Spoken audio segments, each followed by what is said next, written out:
The Florida Podcast Network, the voice of Florida.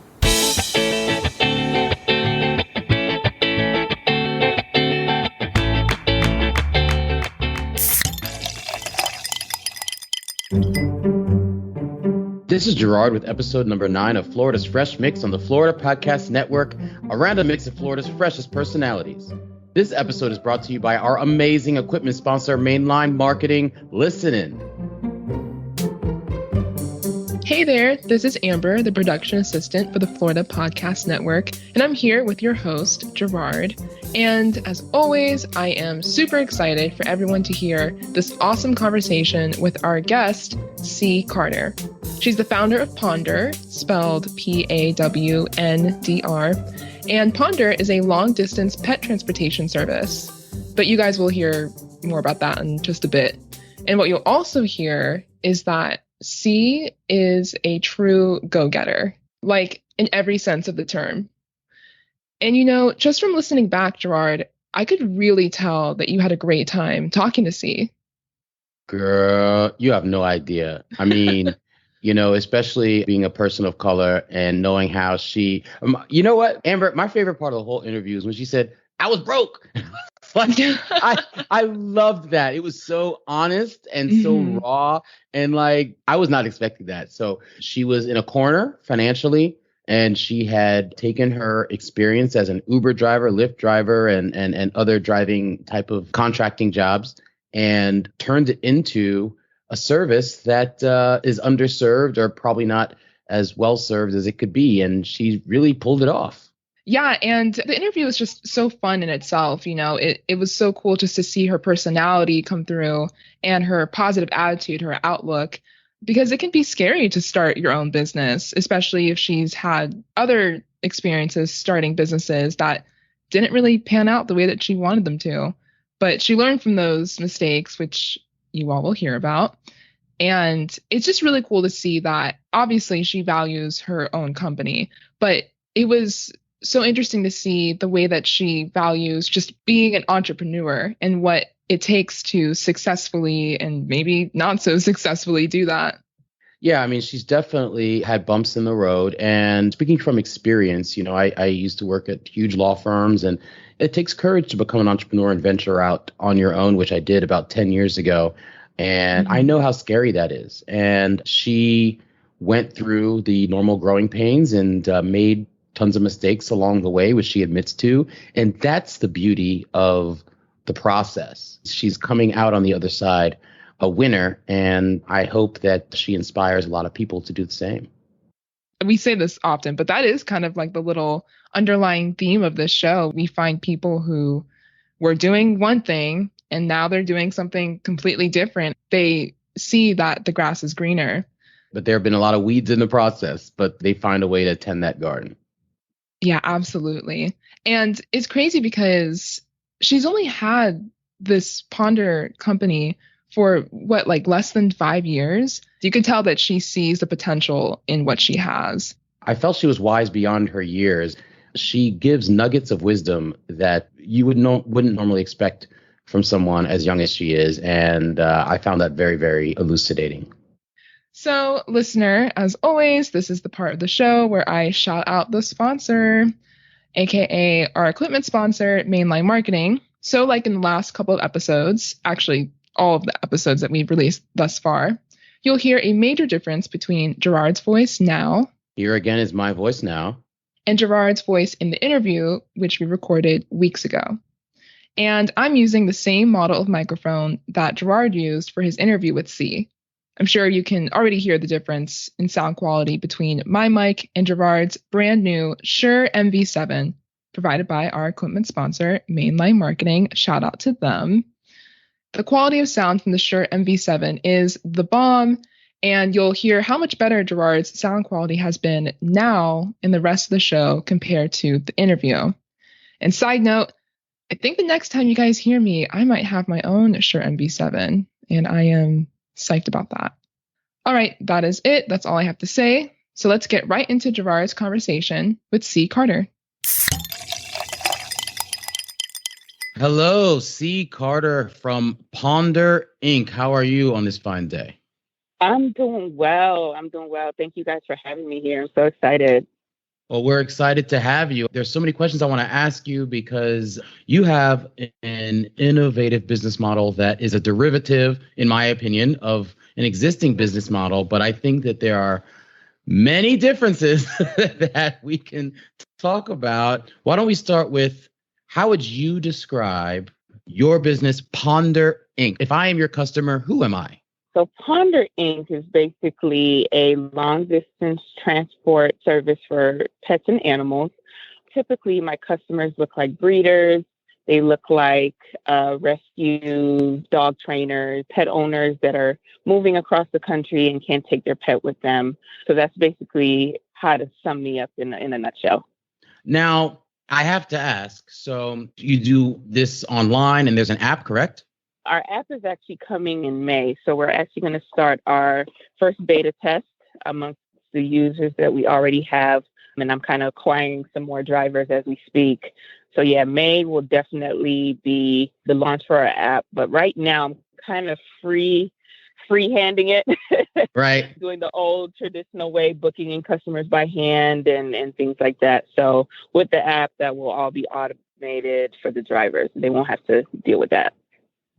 Okay, so if I describe it as pet Uber, does that fill you with disdain, or you're like, there's a lot more to that, Gerard? So why don't you explain to me?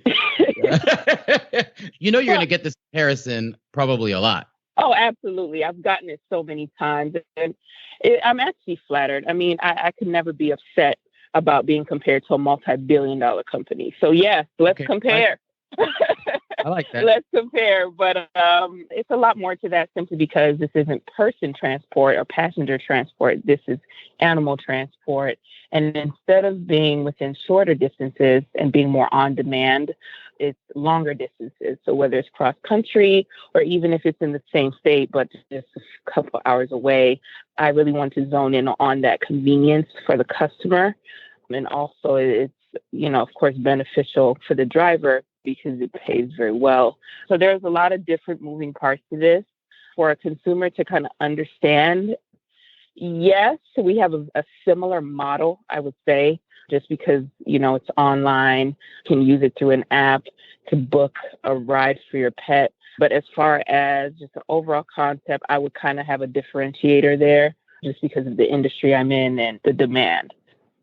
Right. And I think you just made a good point as far as the differentiation, because I think that there's probably a minority, if any, of your clients that, let's say a couple goes through a bad breakup and they say, well, you get king for one weekend, I get king the other weekend, and they're kind of, they live close to each other. I don't think that that's your top customer. I think that your customers fall into other categories. I want people to understand what the needs are that you service. When people come to you, is it because, they have to go on a military stint, or they might be moving? What are you finding, particularly during the pandemic, are the reasons why people need to transport their pets these long distances and they can't do it themselves? Well, you actually hit the nail right on the head. I wouldn't say that our service doesn't service the needs of any pet owner who needs a ride. However, especially over the last couple of years of building this business, I got a lot of breeders, especially from different states, who need transport for their puppies to new clients, rescues. I'm actually partnered with a couple of them. And so what they do is they'll book a ride for a couple dogs that are going to them that they'll be adopting out personally to new homes. So I've gotten that. I've gotten military very frequently, actually. So those, I would say, are my target customers, along with the traditional moving every here and there. And you just can't put your pet on an airline. I've gotten a lot of people afraid to actually do that because of the death toll that's happened over the last couple of years, which is really, really sad. So they turn to ground transport to fulfill those needs. So yeah, I would pretty much say it's a differentiator, but between the breeders and the rescues, those are my heavy hitters right there. You transport both pets and livestock as well? Okay, this is going to sound funny, but the most livestock that I've done is mini pigs. Did you say many pigs or mini pigs? Mini pigs. Like little tiny pigs? Yeah, they don't grow. Like imagine a Yorkie that, but it's in a pig version that just stays that size. I've gotten a couple of those. That sounds very adorable to me. And I look forward to adding on more of the livestock, especially for those who have trailers and for CDL drivers who get deals with farmers and things like that. Highly exotic animals are not in the radar right now. So just traditional domestic pets is kind of what I'm looking at right now. But I will be expanding the market for that because there is certain licenses you have to have in order to ship those kind of animals and a certain type of training on how to deal with them. So like a boa constrictor or like an anaconda or something like that. I was going to make a joke about the Baskin lady that was in the Joe Exotic. Yeah. Maybe you could. I mean, she's in Florida, girl. You could team up with her and learn about some exotic animals and. Listen, I'm not that cool of a cat, okay? Unfortunately, I'm not that cool of a cat. But sorry, Carol, but right. I got to get licensed for that.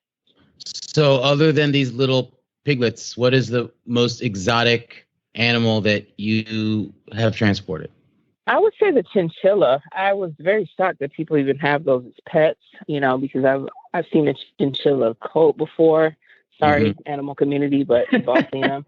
And just to see it in person, I was like, oh my God, and they're really actually really sweet. I think they're cousins of the rabbit.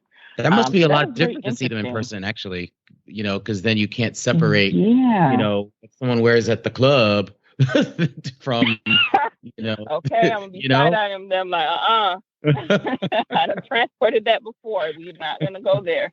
But yeah, it's a lot different now, I guess, because of what I'm in. I look at animals a lot different. They do definitely have feelings. They know what's going on, even though they're not able to voice certain opinions and their emotions in the way that we can understand sometimes.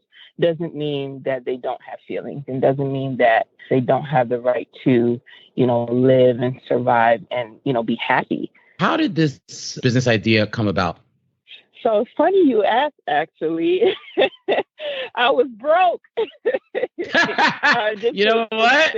I love that answer. It's super honest. And hey, it is what it is, right? Yes. I mean, I can't sugarcoat it. It's part of my story. And I wouldn't want to do that because it's not authentic. But I was actually in a really bad financial situation in 2017. And along with that, Hurricane Irma was coming about. Hurricane Harvey, I think, just hit Texas at that point. And so I was gearing up in my head of what was I going to do? You're working Uber, you're working Lyft, you're working Instacart, you're working all these different delivery services, and nothing is sufficient enough for you to pay your bills. I had just gotten a car repo. Not trying to interrupt. To be clear, when you say you're working, you mean you. That's how you got your experience in this market. So you actually were hands-on because you were doing all of it. You were doing Uber, Lyft, Instacart. And so you experienced it yourself. It's not like you just woke up this morning and had an idea. Right. Well, I mean, that kind of happened later on as far as pet transport came about. But yeah, just having the need to wanting something more. And then on top of the needs that I already had at the moment, needing to eat things like eating and paying my bills and just surviving on the day to day, it started to become very clear to me that I needed to move on. I just didn't know how. So I actually was just sitting in my bed one day. I was really depressed. I was kicking myself. And I said, I need to find a way out of this. There has to be an answer for me. Lo and behold, I feel like this is how I highly believe in a higher power because this idea literally came into my brain at that moment. Something said, you need to Google pet transport. Just like that. Wow. It sounds crazy. It sounds insane, but I kid you not, it came into my mind like that. Are you a big animal lover? Why the pet side of it? To be honest with you, I don't know. It just came into my head like that. I had never heard of pet transport before. That idea literally came into my mind, like just out of nowhere in my despair. And so I Googled pet transport One of the sites caught my attention. It was called Citizen Shipper.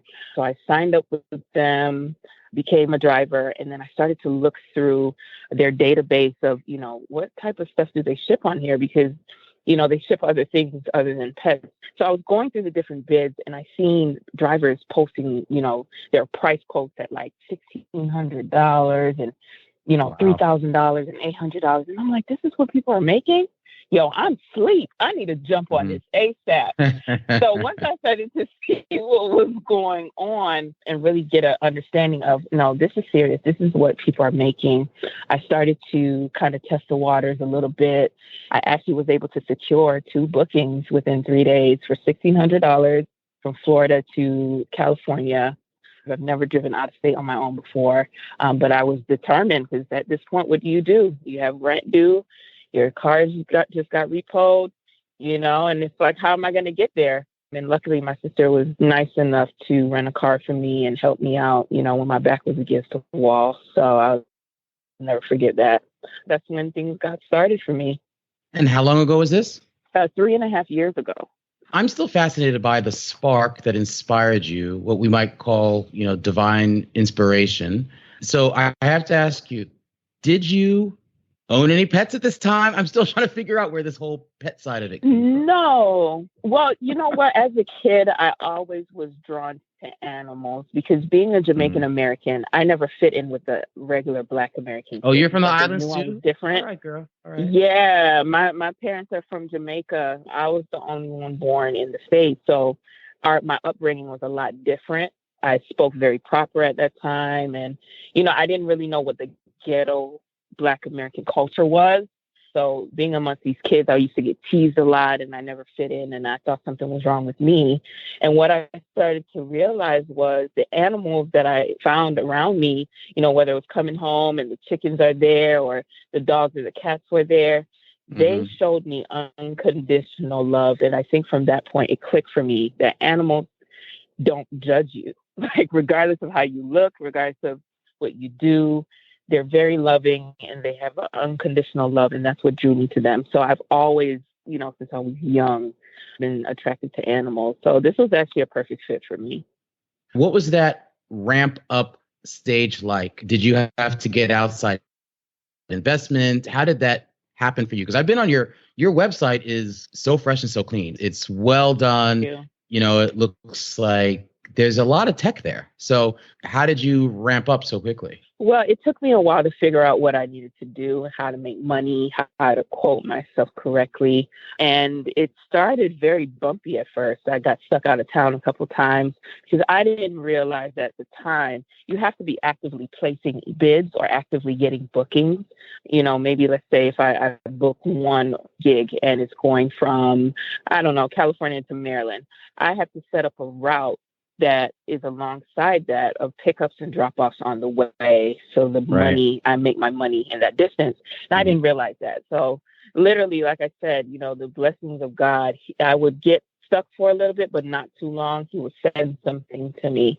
And so I was able to get enough money over time where I was able to understand, okay, this is how this works. So I guess those things that I looked upon as failures or hardships at that time were actually building blocks for me because I started understanding, okay, this is how this works and this is how you make money. This is how you make it lucrative.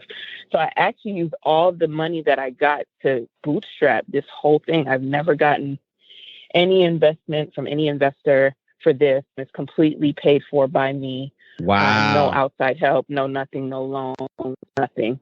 And I was actually able to gross over $100,000 doing this by word of mouth and through some citizenship or booking. So my website wasn't even up, when I started to make some of the success. So yeah. See, can I tell you something? Can I tell you something without sounding pedantic? Yeah. I mean, I'm a lot older than you. I'm 45. And I hear you talk, and I heard what my sister said about you, and I am extremely proud of you because it takes a lot to wake up with an idea and making it a reality. And that's exactly what you did.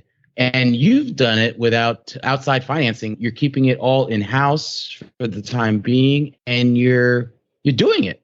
You're doing it. I really appreciate that. That means a lot to me, especially since I've had a very troublesome upbringing. My mother, she's diagnosed schizophrenic, so I never had a mother growing up. And my father, I couldn't stay with him at the time because he had his own issues. So that means a lot. I mean, I'm super hard on myself. I'm a very hard critic. And I always feel like I can be better somehow. So I don't know. I just feel like there's a fire within me that won't burn out because I've had other ideas before this one. Again, just didn't know how to go about building it or didn't have the money or something like that. So this is why I feel like this was destined for me to bring to life, just because of how I kind of fell into it, and how things are lining up. Well, you just touched on something that I also wanted to delve into, which is that this was not your first idea. You had another idea, which was supposed to be an application to connect Black entrepreneurs with investors. And you hired a tech company to develop the app. And apparently they ripped you off. How did that go? And what did you learn from that experience? And please correct me if I got any of that wrong. No, you were spot on. It was basically an app idea that had a pitch deck generator template. So entrepreneurs were struggling with making a pitch deck, right, where that would make a very smart idea. And to be able to connect them with investors through an app and get funded through an app was my whole idea. There was a couple things that started falling apart, and I've learned this as an entrepreneur. Nothing is for free. So whether you're getting friends to help you, you need to find a way to compensate them, because when things start falling apart, they fall all on you, and you can't expect anybody else to care the same way that you care, especially if you're not paying them. So that's the first lesson I learned. The second one was do your research on companies. When you first get an idea, you should not run to the first person that will say yes to you. Not every yes is for you. And I learned that shortly after my encounter with them. A lot of people, especially Black founders who aren't technical, Google how long does it take for an MVP to get completed. Like things like that will save you a lot of time. And so you can start asking the right questions. And if those questions don't get answered correctly, it's not for you, and you shouldn't waste your time there. And there's a lot of other outlets out there, like no code, building in no code. Like I wish I knew that. Can you explain what a no code is for anyone that's listening that might not know what that is? Yeah, so no code is basically a platform that you're able to build a technical idea, whether it's an app or a web app or a website, minimum to no code at all. So if you're not technical, it's a lot easier to use, especially if you're trying to build an MVP to get funded and to validate your idea. So there's websites like bubble.io and a few others that have that platform. So for any entrepreneur out there desperately looking, but maybe you don't have a technical co-founder, or maybe I highly recommend Googling no code or building an MVP or building an app in no code. That will really help you. Excellent. And I think that part of the path of an entrepreneur, it's paved with mistakes, right? I mean, you're going to continue to make mistakes. I'm going to continue to make mistakes. It's the question of learning from them. Someone wakes up with an idea as you were blessed with. What is the first thing they should do in your opinion? First thing they should do is write it out and really think through, are they solving a problem? Because I think the mistake a lot of entrepreneurs make is saying that they want to be the next Bill Gates. They want to be the next Mark. Because the truth is you'll never be those people. It might sound blunt, it might sound harsh, but that's the truth. However, if you can identify a problem, especially a problem that you relate to, is a lot easier. And if you're able to find that solution, then you have something. My favorite things to say to my clients that bring me their entrepreneurial idea is, you have successfully found a hole in the market. I can't find anyone that does a good job of competing with this idea, or this idea is completely novel, or you have to significantly improve on something that exists already. And you seem to have done that. Does Pawndr have any competitors that you know of that are specific to animals? We're not going to mention them on this show. I just want to know if there are any. Oh, okay. Yeah, no problem. I definitely have competitors, both primary and secondary. So when I mean primary, those that are actually in the pet transportation space, and then secondary, meaning they're in the pet space, but maybe not transport. So maybe they could add that at some time. I don't know, but I always keep an eye on them. You never know. What do you think is your biggest challenge coming up? Is it technological? Is it marketing? What's the next hurdle? My hurdle actually right now was marketing. I realized quickly that I suck at it. So right now I've been taking a lot of advice from people who are good in that space, especially founders who may be like a step ahead of me, who have gotten results from good marketing practices. So yeah, marketing is definitely something that's not my strong point. I mean, every entrepreneur is a marketer at some point. That's how you get customers in the first place, being able to clearly state what your service is and how you're going to help them. However, when you're trying to convince a certain portion of people to do something, there's a certain cadence and a certain skill to doing that I don't have yet. And I'm okay with that. I'm okay with learning, but I'm also okay with paying someone who knows how to do it. So I don't have to kind of deal with that right now. And I can focus on building. Being successful is knowing what you know and knowing what you don't know. And when you don't know something, either you can learn about it, but then sometimes there are limitations to that. I always think of the number two things: taxes and legal, right? Sometimes you just have to hire a professional because you can't learn it all on your own. Now, I always suggest that you learn as much as you can as a layman so that you can put your professionals in check. But sometimes you need to find someone that you trust, best through a referral, to handle some of these things. What do you have to tell to the people out there? You're actually doing it and you're in the thick of it. What would you have to say to them when they wake up with their idea? How does it feel to be in your position? What advice would you give? Getting a mentor is very helpful. I actually found very my true on Clubhouse. I recommend anyone who's in that space to, once they have their idea and they're able to have some proof that there's something there, find a mentor, and they're easy to find. You can find them on Clubhouse, LinkedIn, and before you even talk about your idea so much, I would look about how to connect with that person. If you want someone to be your mentor, how do you address them? Mm-hmm. And it's pretty simple. If you're in a room with someone, first thing, people love compliments. Hey, I love how you spoke. You inspired me. I would love to know more about you. Is it okay if I go ahead and DM you? Boom. That's how you start, right? Mm-hmm. Start right there. Initial conversation, getting to know that person on a personal level. And then you incorporate, okay, well, this is what I'm doing. And I'm looking for a mentor right now. And I'd be very interested, honored if you would be my mentor. And a lot of the times they say yes. It's just about asking for what you want and being confident in that. I think that's great advice. And do you have any events or anything else coming up that you might want to promote while you're here with me on the mic? Well, actively, I am still hiring professional drivers. So if you are a professional driver and you're in Florida or even the Chicago area, I am scouting out for you. I think this will be a great opportunity for you to increase your revenue and make money and build your business. And you can follow me on Instagram and Twitter and Facebook. They're all Go Pawndr, and that's GOPAWNDR. Follow me, guys. Excellent. So they know where they can find you. And this has been an amazing interview. I hope it's been inspiring to all. I know it has been to me. And I just want to thank you for your time. This has been very, very, very fascinating to me. So thank you very much. Thank you so much for having me. This was awesome. I'm normally a very nervous person, but this helped me a lot. So I'm so glad to be here. And I didn't hear any nerves. I didn't hear any nerves. I heard a lot of confidence and this is what you need to do.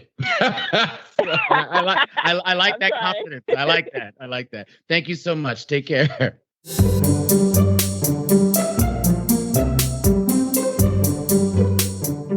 What an amazing interview with Cee Carter from Pawndr. There are many things that I could talk about during this French take. The first thing that came to mind was, here we go again. We've got another person that is an entrepreneur that is doing something that they love. But I think this goes against the grain a bit from some of our past episodes where we really kind of beat the drum about, figuring out what your passion is, what you're really good at, and find a way to monetize it. This came up with Zach Hirsch in episode 4, the child phenom with the photographic memory, and with Blaise Chavez Bernstein, episode 7, who followed her passion as an opera singer later in life, and many others. But in this case, it didn't necessarily follow that pattern about finding passion, making money from it. What Cee did was she found a kind of, not a hole in the market, but she saw something, a need that people had, and she found a better, cheaper way to do it. And that's another route towards entrepreneurialism. More specifically, as we talked about, are you solving a problem or have you found a hole in the market or improving on an existing idea? And that's exactly what she did. The idea just came to her and she just ran with it. So another thing that I really gleaned from this interview was about failure. Failure and patience. They go hand in hand, guys. There is nothing shameful about failure. And coincidentally, right before I came to do this recording, I came across something a friend of mine posted on Facebook, and it said the opposite of success is not failure, it's quitting. Let that sink in. And that is exactly right. It was scary leaving big law to practice on my own, and I've failed many times along the way. And failure is a consistent theme among many of our guests who have pursued entrepreneurial ventures. The failure is something you should actually be proud of. Own it and learn from it. And when I fail, I shot it from the rooftops. Like, yeah, I messed that up. I didn't know the right path, but you have to learn from it. And I'm sure you've heard all of this before. But Cee talked about how she failed on a completely separate venture where she, created an app that I thought was a great idea, but she got ripped off by her app developers. Okay. So I'm sure she learned something from that. Now she has this idea with Pawndr, which I called Uber for pets. All right. But I mean, it's clearly much more than that, as you got from the interview. And along the way, she had several growing pains. She mentioned figuring out if she had a long, delivery route that she had to schedule little mini drop-offs and mini pickups along the way so she didn't waste her time and can make money along the way, et cetera, et cetera. That's just the nature of the beast. And the beast is starting something new, starting a new business. And what I really want to drill home in this fresh take, and I'm very, very serious, is while there's nothing wrong with failure, you can minimize that by having a great mentor.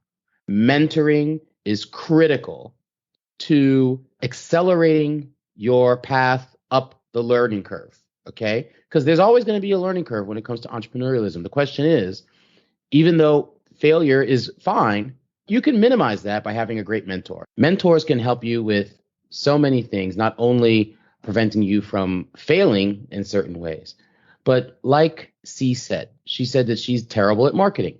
She owns it. And part of success is knowing what you're good at and knowing what you're not good at. Know what you know and know what you don't know. And mentors can really help you with what you don't know. Make a list of where your weaknesses are, and your mentor can really help you address those issues that you don't have a knowledge base for, and also might be able to point you in the right direction for someone else that might help you with certain things that is not their bailiwick, right? But they might know someone that has expertise in that particular thing. From a personal perspective, I'm on the board of directors of a fabulous charity called Guitars Over Guns. We'll include a link in the production notes. It's geared towards younger kids, and through that, I've had kids approach me and they want advice on this and that. And I say, hey, reach out to me whenever you want. Also, I've been interviewing for Harvard applicants as a Harvard graduate, college kids applying to Harvard. I've been interviewing as part of their application process since probably a third-year lawyer. So we're talking like 17 years I've been doing this. And they're all amazing kids and very inspirational. But once in a while, I see a real diamond in the rough. And I say, hey, look, if you ever want to talk to me, if you get into Harvard or not, just reach out to me and I will give you the best advice I can. And I really, really mean it. And sometimes they do. I tell them, here's my card. And if you contact me, because I will not contact you, you contact me, I'll know you're serious. And I am shocked by how many don't take me up on that. But then once in a while, they do. And I give them my all. Whatever methodology you use to find a great mentor, it could be, is someone in your community that trying to do something similar than what you do? Is someone just a business owner in general? They might not be in an industry that's anywhere near close to your idea, but they've started a business. They've hired employees. You can at least get some kind of background into the basics of how to do administrative things that you need to support your dream, to support your idea. So I can't express enough how much mentoring is very, very important. There are many people that want to pay it forward, and all you have to do is reach out and grab it. And that is my fresh take. Get a mentor, follow your dreams. You found something new, you found something different, you found an improvement on something that exists, you found something you're passionate about. Get a mentor. Tune into the next episode of the Fresh Mix podcast right here on the Florida Podcast Network. I can't wait to see you. For details and show notes about today's show and our guest, go to freshmixpodcast.com. I'd really love your feedback, both on today's guest and on my fresh take. The Florida Podcast Network has a closed Facebook group exclusively for super fans of their shows like Florida's Fresh Mix. So we all look forward to hanging out in there with you. Just search for FPN Insiders on Facebook to leave us comments, complain about Florida's, their crazy drivers. Wait, hold on a second. Let me tell you, no matter where you are in Florida, the drivers are crazy. Whether you're in a place that's near a retirement community, they're really slow, insane drivers that can't see very well. Or you're in a place that's more of a party area like where I live in South Beach, and you have no idea what kind of drugs they're on, whether it's, let's not get into specifics, but they might be on bath salts, eating faces like zombies. That's a true story. Look it up. So you can complain about Florida with us and get early scoops, contests, and other special treats. And thank you, as always, to our equipment sponsor, Mainline Marketing. And be sure to visit all the great shows on Florida Podcast Network. You can find them at floridapodcastnetwork.com. Keep catching who's fresh in the Florida mix with Florida's Fresh Mix podcast.